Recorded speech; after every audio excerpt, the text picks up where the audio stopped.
Bonjour Madame le ministre de l'Environnement, de l'Assainissement et du Développement durable. Merci d'avoir accepté de nous accorder quelques minutes de votre temps. Ouais. En ouvrant cette quatrième édition des Journées du Poisson, vous avez présenté des résultats très concrets du PRTD Mali dans le développement de la filière poisson qui sont visibles ici à travers les bénéficiaires de l'Alliance productive qui sont déjà des sujets prêts à être vendus.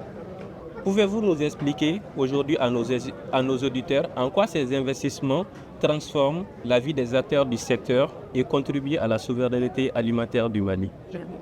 Ok, merci pour la question. Avant de commencer, permettez-moi de saluer les plus hautes autorités du pays, notamment le président de la transition, chef de l'État, le général d'armée Assimi Goïta, et le premier ministre, le général de division Abdoulaye Maïga, chef du gouvernement.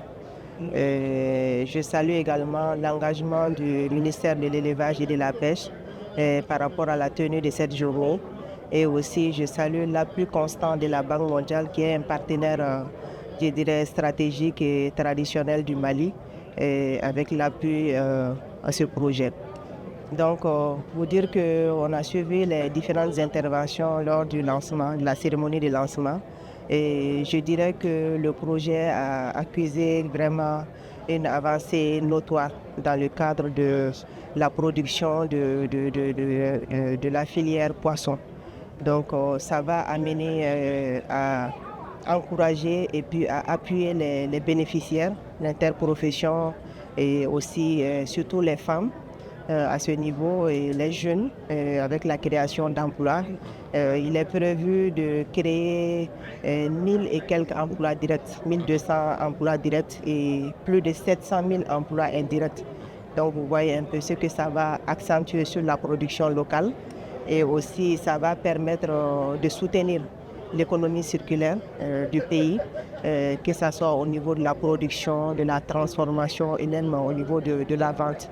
Donc ça c'est un acquis, ça va permettre d'assurer la sécurité alimentaire auprès des populations, des communautés et ça va aussi permettre de diminuer le taux de chômage au niveau des jeunes.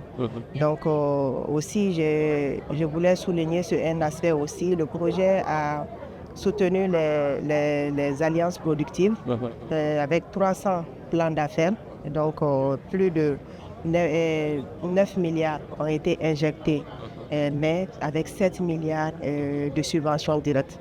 Donc c'est énorme et il est attendu dans les prochains jours une production de plus de 26 000 tonnes de poissons. Donc ça va impacter beaucoup sur la production et aussi sur la consommation auprès des consommateurs. Est-ce que vous êtes contente, satisfaite du travail, de l'initiative, de tous les efforts qui ont été accomplis et quelles sont vos espérances d'ici la prochaine édition? Je suis satisfaite et du coup nous avons visité les stands et nous avons vu aussi des poissons qui étaient dans les bâches et même dans les étangs au niveau avec les producteurs. Donc je suis vraiment satisfaite et je demande aux producteurs de doubler davantage d'efforts parce que qui dit assurer la production aujourd'hui au niveau de la pisciculture, ça demande beaucoup d'efforts et aussi beaucoup d'implications.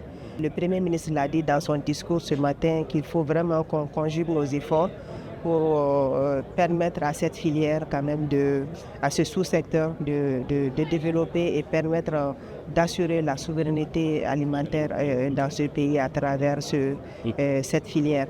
Et aussi, nous allons veiller à lutter contre le dragage qui est aujourd'hui une source de pollution dans les eaux qui empêchent les poissons de se reproduire. Donc, c'est l'appel que nous avons lancé aussi aux utilisateurs de ces engins-là de faire attention et aussi de savoir que ça impacte sur les écosystèmes aquatiques aujourd'hui et ça empêche les poissons de se développer, ce qui va vraiment impacter aussi un peu sur la production. Okay. Je vous remercie. Est-ce que vous avez un dernier message?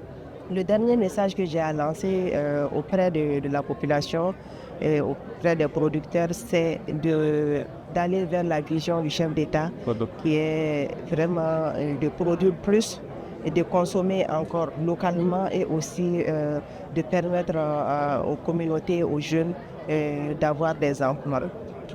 Donc, merci. Merci pour votre disponibilité. Merci. Merci.